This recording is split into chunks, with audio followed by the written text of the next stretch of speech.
Have you ever poured your entire heart and soul into someone, only to find out it was all a game to them? I have.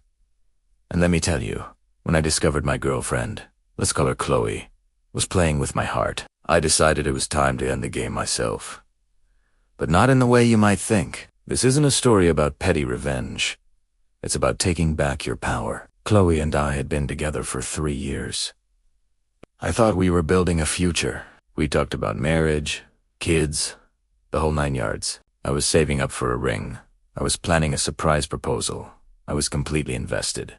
She was my world. But over the last few months, things felt ... off. She became distant, always on her phone, smiling at texts that weren't from me. Late nights at work became more frequent. The excuses were always plausible, but my gut was screaming at me. You know that feeling, right? When your intuition is telling you something's wrong, but your heart doesn't want to believe it. I tried to ignore it. I told myself I was being paranoid, that I needed to trust her more. I even confronted her once, gently. She laughed it off, called me silly and insecure, and reassured me with a kiss that felt colder than usual. I wanted to believe her so badly that I did. The truth, however, has a funny way of revealing itself. It happened on a Tuesday. I had a terrible toothache and had to leave work early to see an emergency dentist. My appointment was near her office, so I thought I'd surprise her. Maybe take her out for an early dinner. Primera caller. But it went straight to voicemail. I figured she was in a meeting. As I walked towards her building, I saw her. She was coming out of a coffee shop across the street, laughing, hand in hand with a guy from her department, the same guy she had always described as just a work friend. They didn't see me.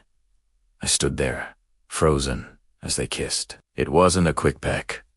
It was a deep, passionate kiss that shattered my world into a million pieces. The pain in my tooth was nothing compared to the agony that ripped through my chest. I felt like I couldn't breathe. I wanted to scream, to run over there, to confront them. But instead, I just turned around and walked away.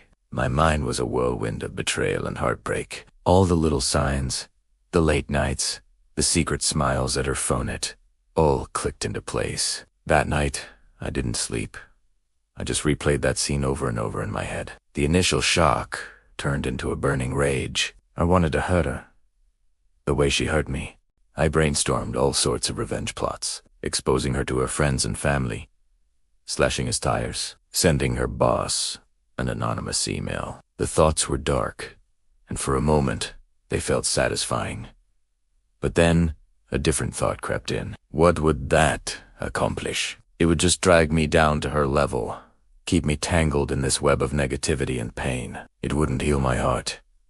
It wouldn't give me back the last 3 years. Chloe came home late that night, full of smiles, and another story about a tough day at the office. She asked how my day was. I just looked at her and said it was uneventful.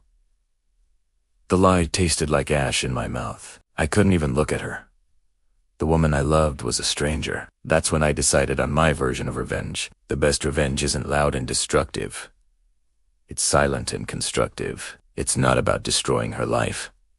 It's about rebuilding mine. It's about winning the game by refusing to play. So, the next morning, I started my plan. Phase 1. Operation Detachment. I acted completely normal. I made her coffee. I kissed her goodbye as she left for work. Inside, I was a wreck. But on the outside, I was a statue. While she was at work, I began the process of untangling our lives. I contacted a real estate agent to start looking for a new apartment. I opened a new bank account and started transferring my savings. I spoke to a lawyer, just to understand my rights regarding the apartment we co-leased. Every action felt like a small victory, a step towards my own freedom. I didn't confront her. Why? Because I knew it would turn into a huge, messy fight. There would be tears, fake apologies, and maybe even attempts at gaslighting me into thinking I was mistaken or that it was my fault. I didn't want to give her the satisfaction of that drama. I didn't want to give her a stage to perform on. Her actions had spoken louder than any words ever could. My closure wouldn't come from her apologies. It would come from my own actions. For 2 weeks, I lived a double life. To Chloe, I was the same loving boyfriend. To myself, I was an architect, designing a new life from the ground up.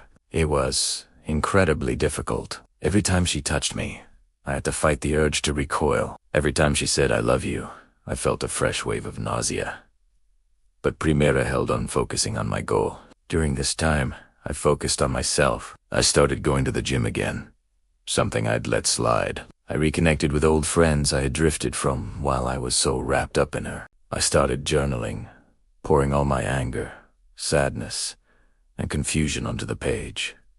It was my therapy. It helped me process the grief without letting it consume me. I was rediscovering the person I was before Chloe, and honestly, I started to like him again.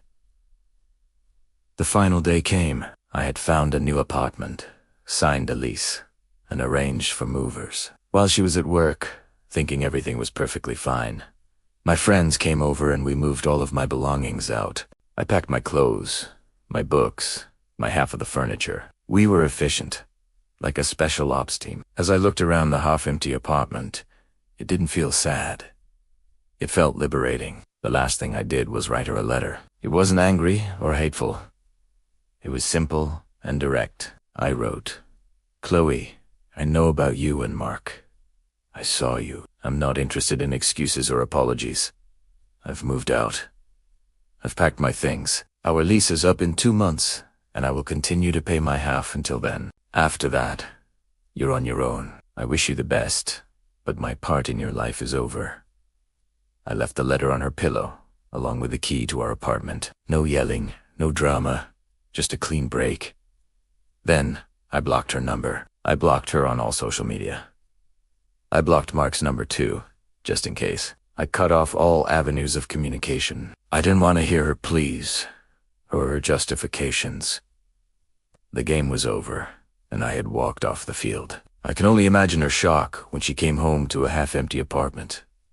In that letter, my friends told me she blew up their phones, trying to get to me, but they all had my back. She sent me desperate emails, which I routed directly to a spam folder without reading. The silence, I realized, was the most powerful statement I could make. It told her that she no longer had any power over me, that her games had no effect. She couldn't manipulate me or play with my emotions anymore because I had simply opted out. Now, months later, I can tell you that choosing this path was the best decision I ever made. The healing process was tough, don't get me wrong. There were nights I felt lonely and sad, but every morning I woke up in my own apartment, a space that was entirely mine, and felt a sense of peace.